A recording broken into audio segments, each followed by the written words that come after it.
name is Paige. I'm a 27-year-old full-time housewife. This is my second year of marriage with my husband, Thomas, and we haven't had much luck having a baby. Just as I was thinking that, I was finally pregnant with the child of my dreams. Thomas and his mother, who lived in the neighborhood, was so happy that they cried tears of joy.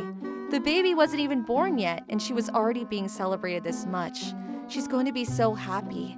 That's how I felt at the time. However, the maternity life that I imagined was completely different, and from the very beginning of the pregnancy, I was troubled by severe morning sickness. Hey Paige, are you okay? Did you eat anything? Oh, Thomas, welcome home. Just from getting a whiff of the smell of food makes me want to throw up. I haven't been able to eat anything today. Are you serious? Yesterday and the day before that, you said the same thing though. Yeah, that's true, but I can't get anything down, so I'm sorry. I haven't been able to prepare your dinner either, Thomas. No, you don't need to worry about me. But don't push yourself too much. I can take care of myself, but I'm worried about you. The days continued where I wasn't able to eat any meals, and every day I was getting defeated. When it was especially bad, I would go to the doctor, but they would just say to me, "Everybody experiences morning sickness differently, but your baby is growing healthy, so please do your best." They would only give me words of encouragement and give me an IV drip, but even after that, there didn't seem to be any hope that my morning sickness would get any better. But, well, as long as the baby inside of me is healthy, that I can push through. That's what I thought, but then, one day when I came home from the hospital... Welcome home, Paige. Ma'am, hi. Wait, is Thomas home already? I'm pretty sure he said he would be home late today. It's fine, don't worry about Thomas. What? But, wait a minute. Since when does Thomas's mom have a key to our house? Maybe Thomas handed her a spare key. Paige, what's the matter? You seem like you're deep in thought. Wait a minute, has Thomas not spoken to you about this? No, nothing. You see, I got a call from Thomas the other day, saying that you can't take care of anything around the house. So I discussed it with Thomas, and I'm going to be moving in from today. What? But I haven't heard about this at all. Well, no need to sweat the details. I'm going to be around starting today, so you can leave all the chores and the cooking to me, okay? No way. That's right. Behind my back, Thomas had suggested to his mother that she should move in with us during my pregnancy. I wish he could have at least discussed this with me before the decision was made. But even if he were to talk to me about it, no matter how sick I was feeling, there was no way that I would have said yes to this. Because my mother-in-law was extremely particular and stubborn, and she was never the type to take anybody else's opinion into consideration. She was an extremely strange person.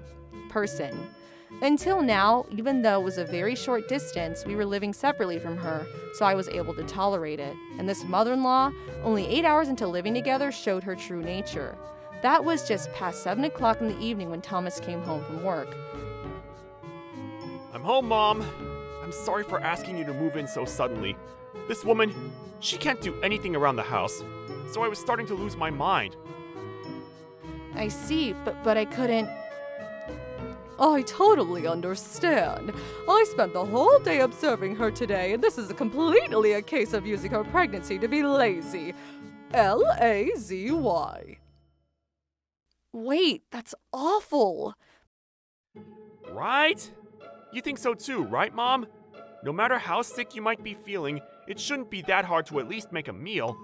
It's not like it hurts 24 hours out of the day. Exactly. When you were in my stomach, Thomas, I also had difficult times in the same way, but I was never this lazy. But how can you say that? Anyway, Paige, starting tomorrow, we are going to have you live a proper, respectful life. I hope you're ready. This is the worst. Even Thomas, who I thought was on my side, was saying such awful things. I thought I might go crazy from the shock, but I was so overwhelmed with nausea that I didn't have the energy to fight back. And then starting the next day, my days turned into a living nightmare. All right, it's morning. Wake up. A proper life is the closest way to a safe birth. Come on, wake up. Yes, but I'm really not feeling well. I was fighting nausea all throughout the night, and I haven't been able to sleep for 1 minute. Please, let me sleep just a little bit. At the very least, please let me live at my pace until I'm in my 3rd trimester. What are you doing? I already made breakfast for you. You need to take all the nutrients for the sake of the baby. Here, eat, and after you're done eating, we're going to clean. Ma'am, I'm very sorry, but I don't think I can eat fried chicken first thing in the morning. And the smell of the rice as well right now. As I said that, I sprinted to the bathroom. I can't do this anymore. When I thought about days like this continuing, I can't do this anymore. That's what I thought. Even though the pregnancy itself was such a happy thing, I was feeling so unwell that I couldn't feel any sense of happiness at that time. After that, from cleaning to laundry, without any moments to rest, I had to do all the chores exactly as my mother-in-law instructed me to do. I can't do this anymore. My legs are shaking and everything is blurry in front of me. Hey, Paige! I could feel my consciousness fading as I fell to the ground. And then, a few hours later, when I woke up, I was in a hospital bed. Hey, Paige, what were you thinking? Don't scare me like that. Oh, hello. Where am I? You don't remember anything? After you finished cleaning, you suddenly collapsed. That's why I told you, didn't I? That you can't push yourself to the brink of collapsing. And if you're not going to eat, then of course this is going to happen. You know becoming a mother isn't such an easy thing. You need to get yourself together. Seriously, how pathetic.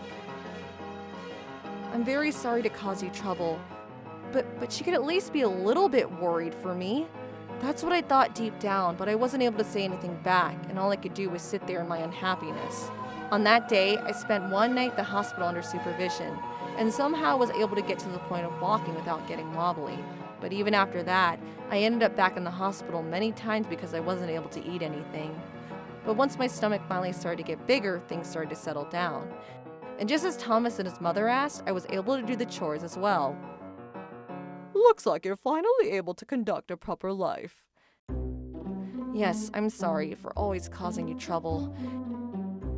Seriously, you were complaining every single day that you weren't feeling well. Sheesh. You really are a handful of a pregnant woman.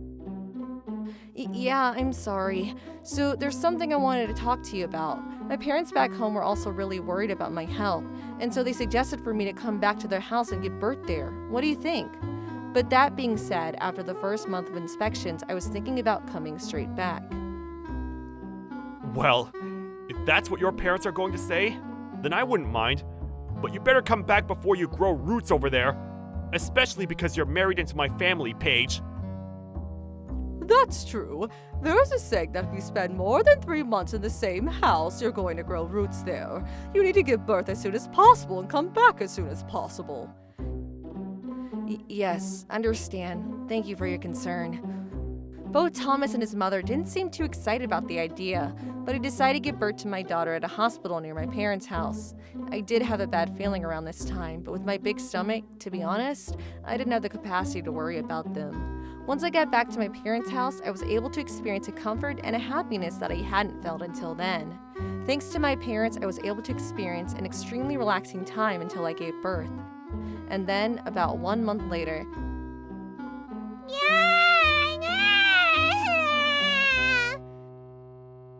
she's so cute! I gave birth to the most beautiful, healthy baby girl. Thomas and his mother came running to the hospital, and they were also crying, and everybody was excited about the birth of my daughter. When I saw the two of them like that, all the bad feelings that I had until then all went flying out the window. After speaking with Thomas, who decided to name our daughter Pauline.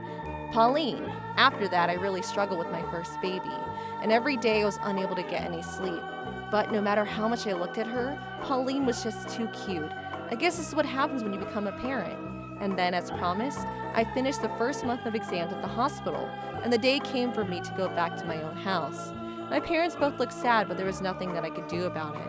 I promised them that I'll come back to visit soon, and then I took Pauline with me back to my own house. However, when I got back home, waiting for me at the door was Thomas and his mother, who looked terrifying. I'm home. You? What do you mean you're home like nothing's wrong?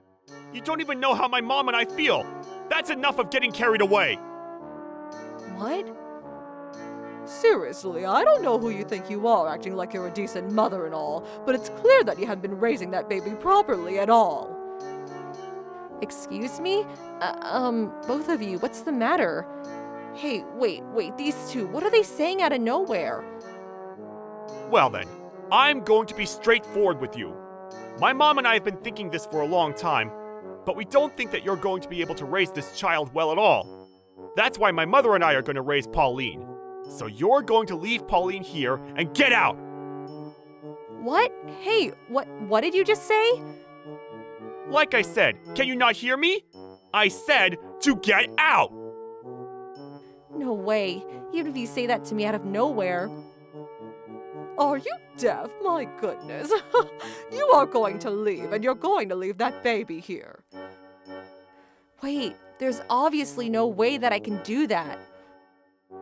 You need to think about it. You couldn't even get through a proper maternity life, so there's obviously no way that you're going to be able to raise a child properly. You're a failure as a mother. Now leave that child and get out now. What? But why? Why should I have to do such a thing? Come on, gather your belongings and get out. You're useless now. I couldn't grasp what was going on, but I was forced out of my own house, and Pauline was stolen from my hands. I went crying right back to my parents' house and explained the situation to them. My parents also couldn't grasp the situation, and even though they called multiple times, it went straight to voicemail every time. They even came with me back to my house and to Thomas's family house, but they never answered the door. Of course, we went to discuss it with the police, but they said that they couldn't get in between marital problems and that they couldn't launch an investigation. My mind went blank. Every single day I spent looking for Pauline, but I had no idea where they could have taken her. And then by the time I realized, 10 years had already passed, and not one day went by that I didn't think about Pauline. But then one day, I took a walk to a large park with a beautiful fountain in it. Whenever my heart was exhausted, this was the park that I would sometimes come to. Pauline, I wonder if she's well. I wonder if she's living a happy life. I always wanted to play with Pauline in this park when she learned how to walk. I was lost in those thoughts as I sat down on the bench and opened up 2 lunch boxes. One was for me, the other was for Pauline, wherever she might be. When I made this for Pauline, it always made me feel like someday I might be able to eat this lunchbox with her. And then when I looked up from the lunchbox, there was one little girl around elementary school age that was playing by herself in the sandbox. This is Mommy's room, and I am studying the room next door. And then at night, we lay down the futon in Mommy's room. We sleep next to each other. This is the bathtub. There are a lot of big bubbles in it. I'm gonna take a bath with Mommy. I watched her as that little girl was talking to herself, and it looked like she was building herself a house in the sandbox, all the while glancing over at me. That's why I decided to try talking to her. That looks fun. Hey, what game are you playing right now? I also used to play pretend a lot when I was little in that sandbox. How nostalgic. This game is called Pretend Family. Everyone in the family gets along, and everybody sits around the dining table and eats Mommy's delicious food. And then I'm gonna study really hard, and then at night I'm gonna sleep in the warm futon with Mommy. Oh wow, that sounds so nice. I also dream of days like that. When I said that, the little girl stared at my face and then said this. Miss, are you sad? To be honest, I was shocked because I was meeting this girl for the very first time and yet she hit the nail on the head. I panicked and said, "Hey, if you'd like this lunchbox that I made, do you want to eat it with me?" I actually made 2 lunchboxes, and today, the person that I made it isn't going to eat it, so... What? Are you sure? I'm so happy. I was actually really hungry, but my daddy always says that if a stranger talks to me that I can't answer them. And he also says that I can't take gifts from strangers either. My grandma will also yell at me. It's true. She definitely shouldn't be receiving a lunchbox from a stranger. I see. That's true. I'm sorry for saying such a weird thing. But since we're already here, maybe I'll have it. And somehow you have all my favorites in it. Really? Yeah. Oh, but can you keep this a secret? Otherwise I'll get in trouble. Yeah, of course. As I said that, the 2 of us sat side by side on the bench and began eating the lunchboxes together. The girl kept saying, This is so good! This is so good! And by the time I looked over, she had licked the lunchbox clean. When I asked her how old she is, the little girl said she just turned 10 years old. If only Pauline was here. She'd be the same age as this girl, 10 years old. My mind was filled with these thoughts. And then, when I found out that she was a girl the same age as Pauline, I became curious about all kinds of things, and it made me want to ask her a lot more. But before that, I thought it'd be important for me to introduce myself first. What's your name? My name is Paige. Nice to meet you. I live in a place about 15 minutes from this park. Paige? Is that real?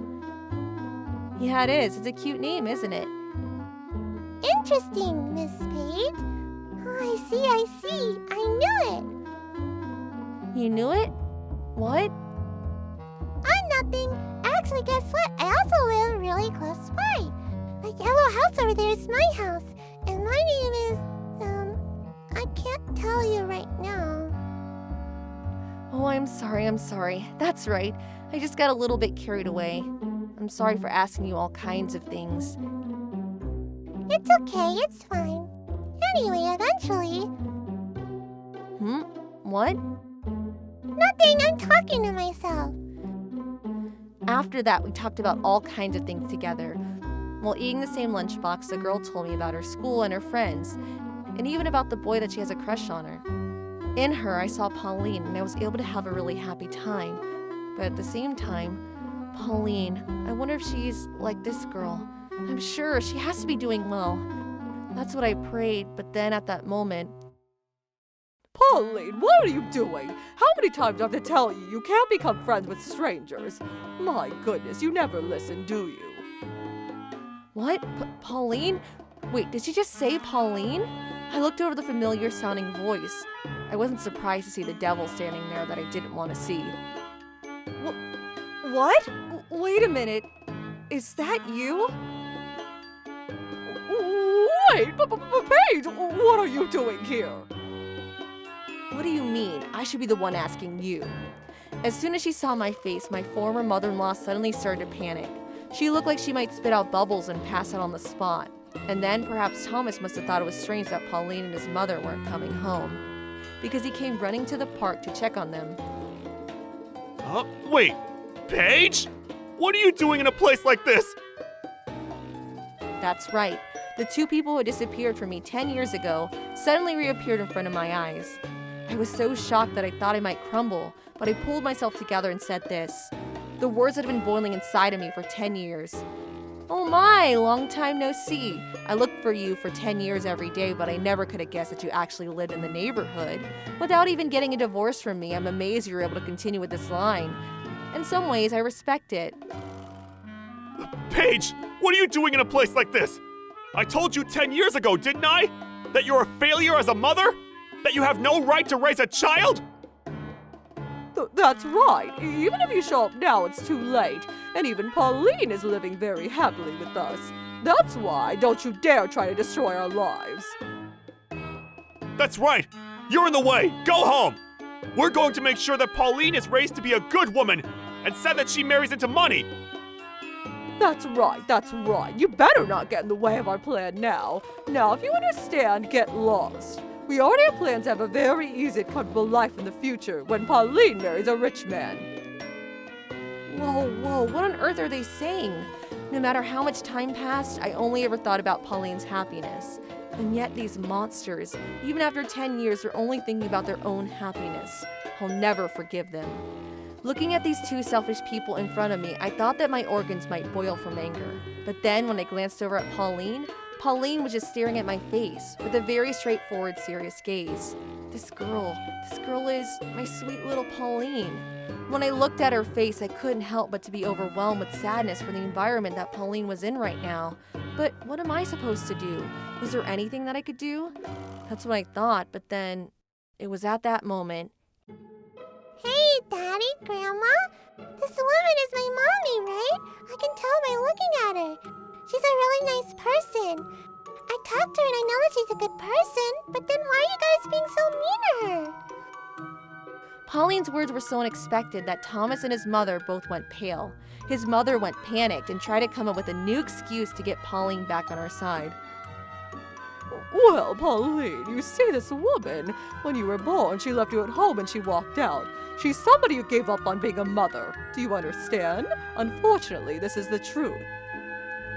That's right, Pauline. This woman is a terrible person. That's why you can never see her again. She's a dangerous person. What did you just say? Ever since I gave birth to Pauline, I haven't done a single thing that would ever make Pauline sad. I didn't want to hurt Pauline when she was so young. That's why those were the best words that I could get out. No matter what I said on top of this, it doesn't change the reality.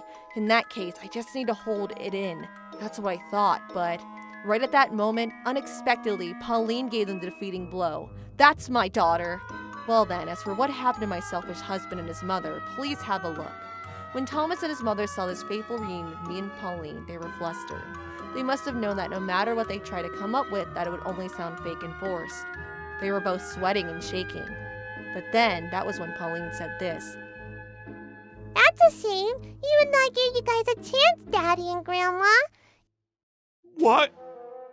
If you gave a decent response, I thought it would take it easy on you. Pauline, what are you saying? I also knew that you guys were only raising me to suit your own needs already. What? And I seen right through the both of you a long time ago that you're both terrible people. And that's why I was secretly gathering information on my mom, on myself, and so it actually wasn't a coincidence that I was here at this park. What? Is it that true? Yeah, I found out that you would come to this park sometimes. So for the last couple of months, I was trying to come here as much as I could. And then today, I was finally able to catch you. You're amazing, Pauline. You were looking for me too. And also, I already know the gist of the horrible things that you did to my mom. You underestimated me because you only thought of me as a little kid. And even though I was right there, you must have thought that if you used some big words that I wouldn't be able to understand. And you were talking about all kinds of things. But you know I understood all of it. On top of it, I recorded it all and I have all the evidence.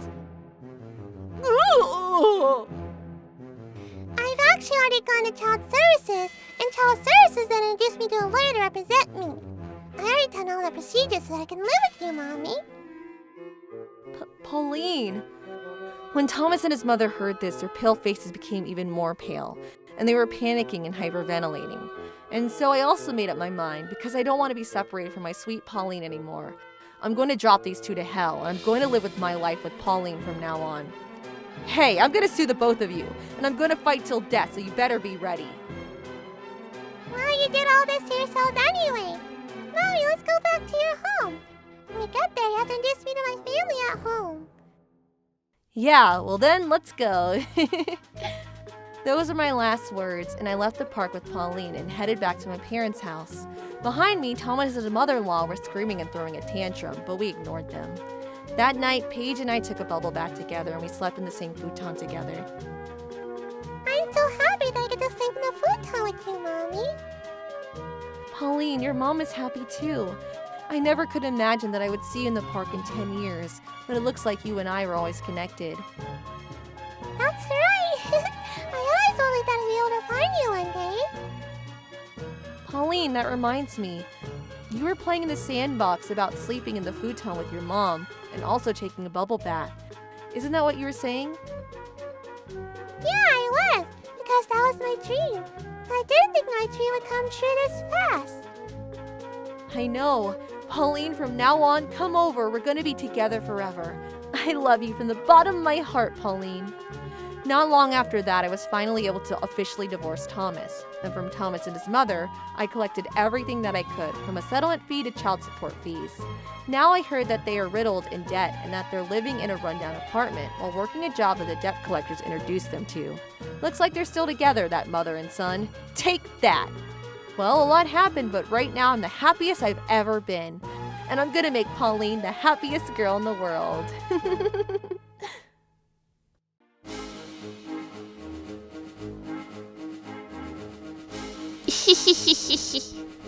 Thank you for watching! What kind of crazy people will we get to see next? Stay tuned for